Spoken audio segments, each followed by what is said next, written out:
So today I want to talk to you about how to capitalize on Amazon's most recent update to their selling platform. Now, it's not an update in regards to selling rules or selling policies. It's actually about buying. And for those of you who've been selling on Amazon for a couple years, you know that for someone who's not a Prime member, in order for them to get free Super Saver shipping on Prime eligible items, they need to have at least $35 of Prime eligible items in their cart before they can get the free shipping. Well, just yesterday or the day before yesterday, I'm not sure because Amazon kind of snuck it in, just kind of, without any announcement or email or anything like that, updated that number to $49. So now a customer needs to have $49 of items that are Prime eligible in order to, for them to be able to take advantage of that Super Saver shipping that's free.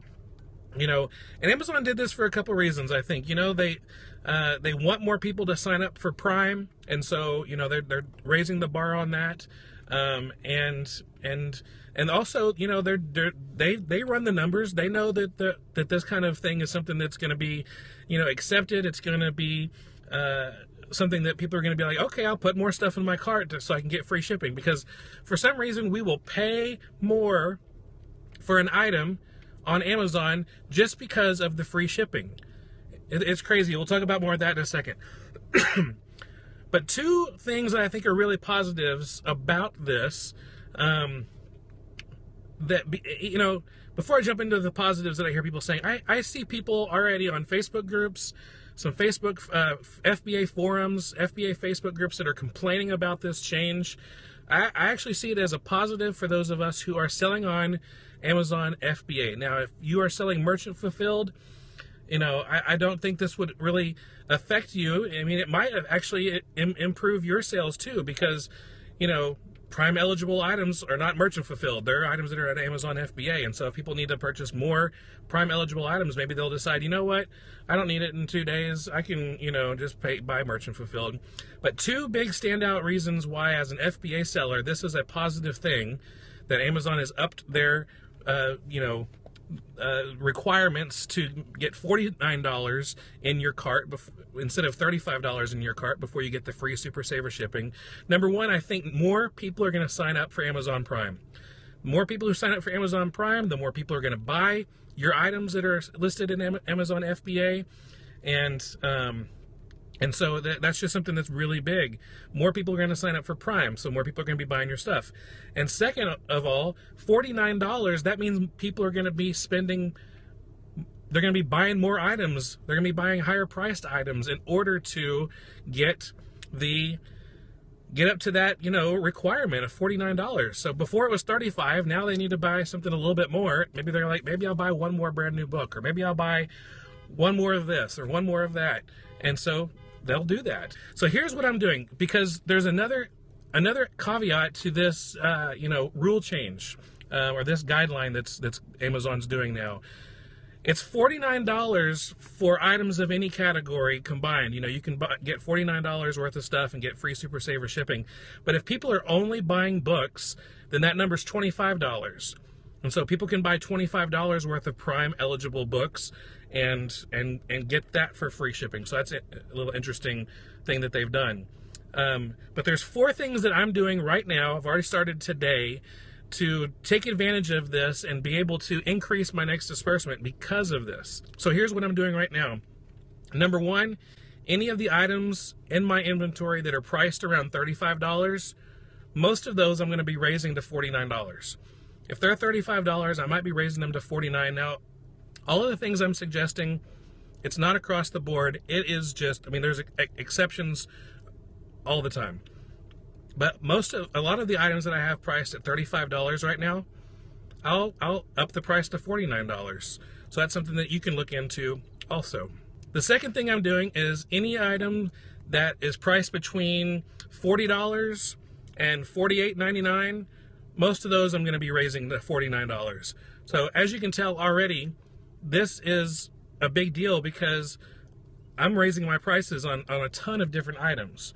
So that's the second thing I'm doing. Anything between $40 and $48.99, I'm raising to $49 to get to that price point. Again, not on everything, but on certain items. And I'll talk about the criteria of what I think about through in just a second, which items I'm raising, which ones I'm keeping. The third thing I'm doing is I'm looking at all the items I have priced between $30 and $39.99 and just kind of picking a few of those, the ones that maybe don't have a whole lot of competition or almost no Amazon FBA competition at all, and I'll raise those prices to $49.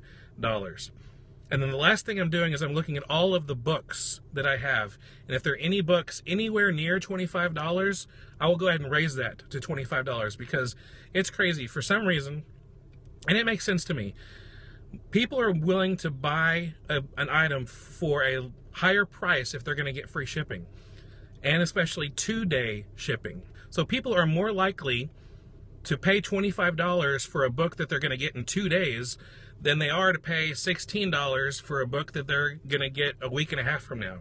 So it's just it's crazy where it's like, you know, they'll pay $25 to get it in 2 days, then they'll pay, you know, for the exact same book from a merchant fulfilled person who's selling it for $16, but they're not going to get it for a week or two because the merchant fulfilled person will sell it and send it media rate or first class or whatever. So again, there's exceptions across the board. You know, it depends on if you know, how many competitors there are, how many items the competitors have. It depends on you know, the price that it's at right now. The price, I also look at Camel and see, you know, has this item ever sold at this higher price? It might not. So a lot of different things that I think about when I decide, am I going to raise the price or am I not? But at least it's a decent exercise to go through, look through your inventory, and see about possibly raising some of your prices of your books up to $25 and the item and other items up to $49. So there's when it deals with Super Saver shipping is free shipping, and it's free 2-day shipping. It's the shipping that Amazon offers from FBA. So as best as I remember it, Super Saver shipping is not just free shipping, but it's the free 2-day shipping from Prime, if I remember right. If someone knows differently, feel free to, you know, let me know in the comments. So that's just something to think about. Now, a bonus pricing tip before we go today is to think about this. There are some items people like to buy multiples of.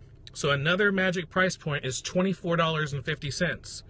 So if you have items that you have multiples of in stock, and they're around $20, I might suggest raising it to $24.50, because what's the half of $49? $24.50. So if people buy 2 of your items, hey, that gets it up to $49. If it's $24.50 and people buy 2, that gets it up to $49, and they get the free Super Saver shipping. So that's just something else to think about when you're going through and repricing. Yes, repricing takes a lot of time. I've got a whole tutorial on how to manually reprice. I've got that on the blog. You can go to fulltimefba.com and just search the keyword reprice or repricing, and you'll find a couple different blog posts about how to do it, my top tips on repricing, and my suggestions on that. So check that out, and hopefully this has been helpful for you. So think about your inventory, what you've got, and see if you can take advantage of this time now, because slowly people are going to start making these changes themselves. So those who make those changes the fastest are the ones that are going to capitalize on it the most. And I hope it works out really well for you, because I expect it to do for me. In 2013, the Super Saver shipping cost was $25. And in October of 2013, it bumped up to $35. So the stuff that I'm teaching you right now is the exact same thing I did when the last time they raised the price from $25 to $35, and it worked out really well. Now it's going from $35 to $49. And again, I think Amazon's just wanting more Prime buyers, and you know, I'm happy about that because I'm a Prime seller. So that's all the time we have for today. Thank you so much for watching. I really appreciate it. If you like this video, it'd be awesome if you gave me a little thumbs up below. And if you have a comment or a question, you can leave that below too. I'd like to keep the discussion going in the comments about that. If you have anything you want to add, anything you want to ask, you can do that in the comments below. Also below in the description, there you will find links that I talked about during this video, and you can check that out in the description below, and it will take you right where you want to go. And you know what? If you'd like to make sure you don't miss out on any future videos, be sure you subscribe to this YouTube channel so you get all of the free Amazon FBA video training that I will be uploading often. And if you want to learn more about how to make a full-time income, only spending part-time hours with Amazon FBA, come on over to the website, fulltimefba.com. Subscribe, you'll get some free PDF downloads that will help your Amazon FBA business become a little easier. I want to help you make a full-time income with only part-time hours on Amazon FBA, and I will see you soon. Bye.